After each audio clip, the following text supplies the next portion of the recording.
تو ایک اور صحابی رسول صلی اللہ علیہ وآلہ وسلم کا واقعہ سنیے، حضرت مصعب بن عمیر۔ اللہ تعالیٰ نے، میں نے علماء کرام سے سنا، اللہ تعالیٰ نے محمود بھائی حضرت مصعب بن عمیر کو وہ کون سی نعمت تھی کہ جس سے نہیں نوازا تھا؟ حشاش بشاش، لہیم شہیم، دیکھنے میں بہت ہی خوبرو، صحت مند نوجوان، اور دولت اتنی، مال و دولت اتنی کہ مشہور ان کے بارے میں یہ تھا کہ ایک لباس جو ایک مرتبہ پہن لیا کرتے تھے پھر اس کو دوبارہ زیب تن نہیں کرتے تھے۔ ایک لباس ایک مرتبہ زیب تن کرتے تھے، اس کے بعد دوبارہ۔ ابھی یہ قبولیت اسلام سے پہلے کی بات ہے۔ حضرت مصعب بن، یہ دولت کا عالم ہے، سب کچھ ہے۔ اور مصعب بن عمیر کی زندگی بہت سکون سے گزر رہی ہے، بہت شان و شوکت سے گزر رہی ہے، زندگی میں کوئی مسئلہ نہیں ہے کہ اچانک دعوت اسلام سرکار دو عالم صلی اللہ علیہ وآلہ وسلم نے دینا شروع کی۔ مصعب بن عمیر کی کانوں میں آواز آئی، لا الہ الا اللہ محمد الرسول اللہ صلی اللہ علیہ وآلہ وسلم۔ بس یہ آواز کیا آئی؟ ابھی تو اپنا نصیب ہے نا کہ یہ آواز آئی، یعنی کہ دعوت حق پہنچا، بس مصعب کے دل کی دنیا بدل گئی۔ ابھی ہم نے شروع میں دعا کی ہے، میرا غفلت میں ڈوبا دل بدل دے، کیونکہ یا اللہ تو ہی تو مقلب القلوب ہے۔ بے شک یعنی میں یہ کہوں کہ یہ آواز آئی مصعب کے کانوں میں اور مصعب کے دل کی دنیا بدل گئی۔ کلمہ پاک کی آواز آئی، مصعب کے دل کی دنیا بدل گئی۔ درود پاک کی آواز آئی، مصعب کے دل کی دنیا بدل گئی۔ بس شاعر نے شاید ایسے ہی کسی لمحے کے لیے کہا تھا کہ دل و نگاہ کی دنیا نئی نئی ہوئی ہے، دل و نگاہ کی دنیا نئی نئی ہوئی ہے، ارے درود پڑھتے ہی یہ کیسی روشنی ہوئی ہے۔ بس یہ تو نام ہی ایسا ہے۔ اور آپ لوگوں کے لیے ایک شعر کہ میں بس یوں ہی تو نہیں آ گیا ہوں محفل میں، اور جو ٹیلی ویژن سیٹس کے ذریعے بھی ہمارے ساتھ کنیکٹڈ ہے، میں بس یوں ہی تو نہیں آ گیا ہوں محفل میں، ارے کہیں سے اذن ہوا ہے تو حاضری ہوئی ہے۔ اور یہ سر اٹھائے جو میں جا رہا ہوں جانب خلد، میرے لیے میرے آقا نے بات کی ہوئی۔ نعرہ تکبیر، نعرہ رسالت، جشن عید میلاد النبی۔ تو اب مصعب بن عمیر کے کانوں میں آواز آئی اور مصعب کے دل کی دنیا بدل گئی۔ اب مصعب ایمان لے آئے رسول اللہ صلی اللہ علیہ وآلہ وسلم پر، لیکن اب ایک مشکل درپیش ہے، کیونکہ مصعب تو ایمان لے آئے ہیں لیکن ماں ایمان نہیں لائی، باپ ایمان نہیں لائے، خانوادے والے ایمان نہیں لائے، محلے والے ایمان نہیں لائے۔ تو اب ایک کشمکش ہے جیسے مصعب گزرنے۔ بہرحال قصہ مختصر، مصعب نے اپنے گھر والوں کے سامنے اس بات کا اعلان کر دیا کہ میں محمد الرسول اللہ صلی اللہ علیہ وآلہ وسلم پر ایمان لے آیا ہوں۔ اب میں خدا کے علاوہ کسی کو خالق نہیں مانتا، محمد صلی اللہ علیہ وآلہ وسلم کو اپنا رسول مانتا ہوں۔ کیا گھر والے پہلے حیران ہوئے، پھر پریشان ہوئے، اور پھر تیسرا مرحلہ آیا رد عمل دینے کا۔ پہلا رد عمل مصعب کی جانب سے، مصعب کو کس کی جانب سے آیا؟ اس ہستی کی جانب سے آیا کہ جس پر ہم سب مرنے مٹنے کو تیار ہو جاتے ہیں، یعنی ہماری ماں۔ ظاہر ہے ماں سے بڑھ کر کون ہے؟ اب یہ بڑا عجیب و غریب امتحان ہے، شاید مال و دولت کا امتحان اتنا سخت نہیں ہے جتنا ماں سے قربت کا امتحان ہے۔ اب مصعب کی ماں نے، والدہ نے جب یہ سنا، دھوپ میں جا کر بیٹھ گئی اور کہا مصعب جب تک اپنے یہ الفاظ واپس نہیں لیتے تمہاری ماں واپس سائے میں آ کے نہیں بیٹھے گی، جب تک یہ جو ایمان لانے کا اعلان کیا اس اعلان کو واپس نہیں لیتے تمہاری ماں سائے میں آ کے تو واپس نہیں بیٹھے گی۔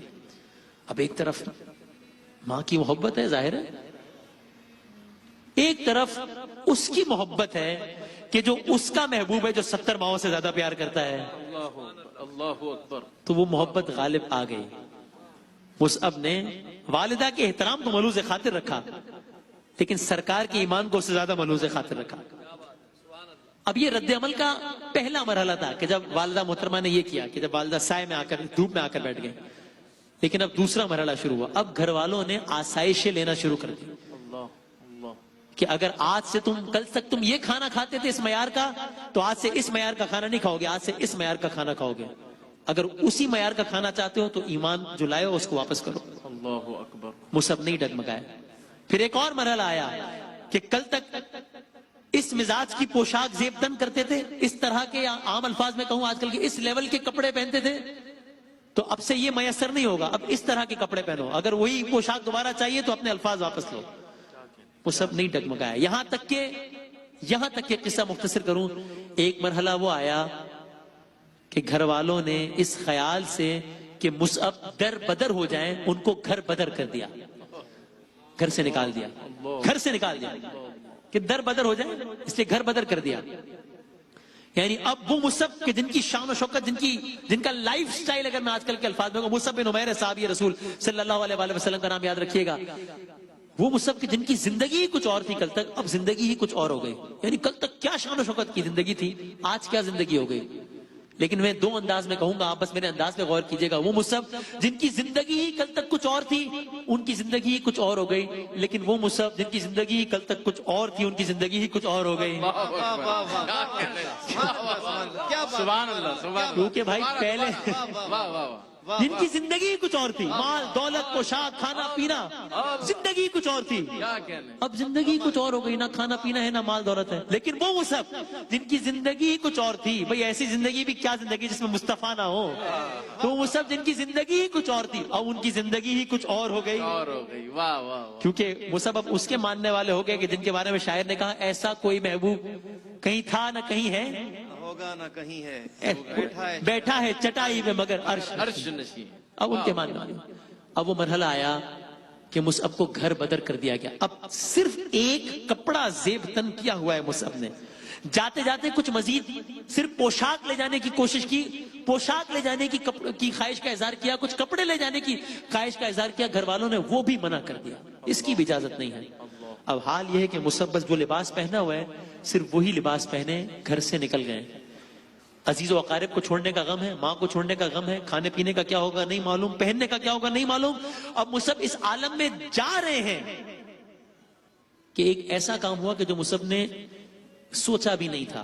مصعب نے سوچا تھا کہ اب میرے ساتھ بظاہر اس سے برا کیا ہوگا کہ میرے پاس کھانا پینا مال دولت پہننے اوڑھنے کو کچھ نہیں ہے، صرف ایک کپڑا ہے اور اب مجھے گھر سے نکال رہے ہیں میرے گھر والے۔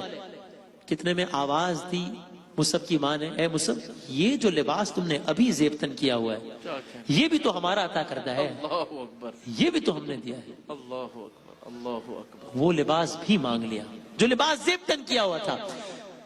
تاریخ میں ملتا ہے مصعب بن عمیر گھر واپس گئے، بوریا لیا، کچھ پتے لیے اور کسی طریقے سے سامان کر کے اس سے اپنی پوشاک بنائی، اس سے اپنے جسم کو ڈھانپنے کا سامان بنایا۔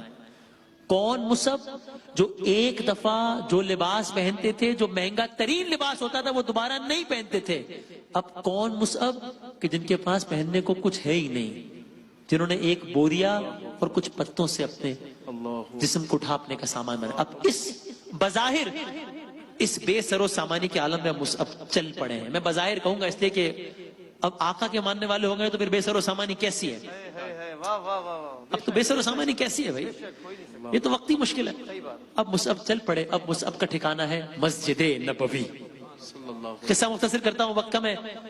مصعب پہنچے مسجد نبوی میں، سرکار دو عالم صلی اللہ علیہ وآلہ وسلم تشریف فرما ہے۔ اللہ اللہ اللہ، اب ہو سکتا ہے کہ بظاہر دریافت کیا ہو کہ کیا معاملہ ہے، کون ہو کیا ہو، لیکن ظاہر ہے میرا آپ کا ہم سب کا ایمان ہے کہ ہر ایک غلام کا چہرہ حضور جانتے ہیں۔ جانتے ہیں، واہ واہ، تو اگر کچھ مکالمہ کیا بھی ہوگا تو میرے آپ کے لیے کر لیا ہوگا، تاریخ کی کتابوں کے لیے کر لیا ہوگا، ورنہ ظاہر ہے ہر ایک غلام کا چہرہ حضور جانتے ہیں، حضور جانتے حضور ہیں۔ جانتے ہیں، بے شک بروز حشر شفاعت کریں گے چن چن کر، ہر ایک غلام کا چہرہ حضور حضور جانتے ہیں۔ بھائی پہنچ کے سدرہ پہ روح الامی یہ کہنے لگے یہاں سے آگے کا رستہ حضور جانتے ہیں، میں نہیں کیا جانتا، کہنے، واہ، حضور جانتے ہیں۔ واہ واہ، بہرحال سرکار دو عالم صلی اللہ علیہ وآلہ وسلم نے اس وقت ہجرت حبشہ کا دور تھا، کچھ ہی عرصے بعد ہجرت حبشہ ہوئی۔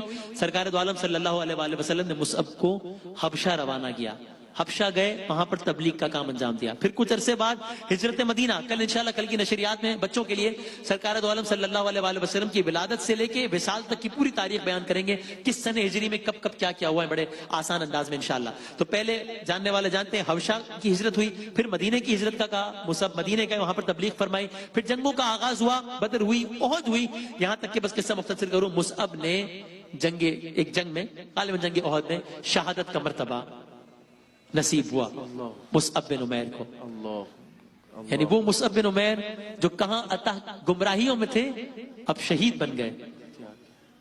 وقت شہادت آیا اب تدفین کا وقت آیا، بس آخری جملے مصعب اس بظاہر اس بے سرو سامانی کے عالم میں دنیا سے گئے کہ وہ پھر کہوں گا وہ مصعب کہ جو ایک کپڑا جو ایک مرتبہ پہنتے تھے وہ دوبارہ نہیں پہنتے تھے، تاریخ میں ملتا ہے اس مصعب کے پاس کفن کی چادر اتنی تھی کہ وہ ان کے جسم کو پورا نہیں ڈھانپ پا رہی تھی۔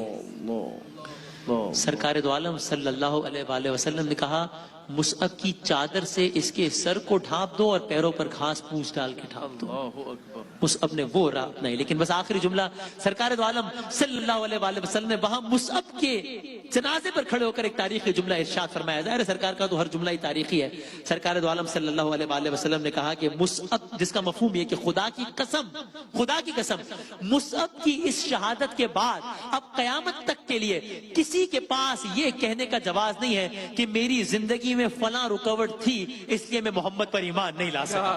مصعب نے وہ معیار طے کر دیا، وہ معیار طے کر دیا۔ اللہ اکبر۔ تو بس عزیزوں دوستو، یہ میں آپ سے تو نہیں کہہ رہا چونکہ میری یہ اوقات نہیں ہے کہ میں کسی کو نصیحت کروں، یہ علماء کا منصب ہے، لیکن میں یہ ضرور سوچتا ہوں اس طرح کے واقعات سن کے کہ اس وقت تو اتنے کڑے پیمانے تھے، اتنا کچھ چھوڑنا پڑ رہا تھا آقا کے لیے، وہ بھی مصعب نے چھوڑا اور شہادت قبول فرمائی۔ مجھے اور آپ کو تو وہ کڑے پیمانے بھی نہیں ہیں، میں اور آپ آقا کے عشق کے معیار پہ کتنا پورا اتر رہے ہیں۔ بس یہ آج آقا کے شب ولادت کے موقع پر بس یہ سوال چھوڑے جا رہا ہوں، کیونکہ آقا کا میلاد پڑھنا بہت اچھا ہے، اچھا نہیں ہے، ضروری ہے، ضروری نہیں ہے، ایمان کا حصہ ہے، ایمان کا حصہ نہیں ہے، جنت میں جانے کا ضامن ہے انشاءاللہ، لیکن آقا کا ذکر کرنا تو ضروری ہے ہی، ہمارے ماں باپ قربان آقا کے ذکر پر، لیکن آقا کی فکر پہ عمل کرنا بھی ضروری ہے۔ اللہ تعالیٰ ہم سب کو اس کی توفیق عطا فرمائے انشاءاللہ۔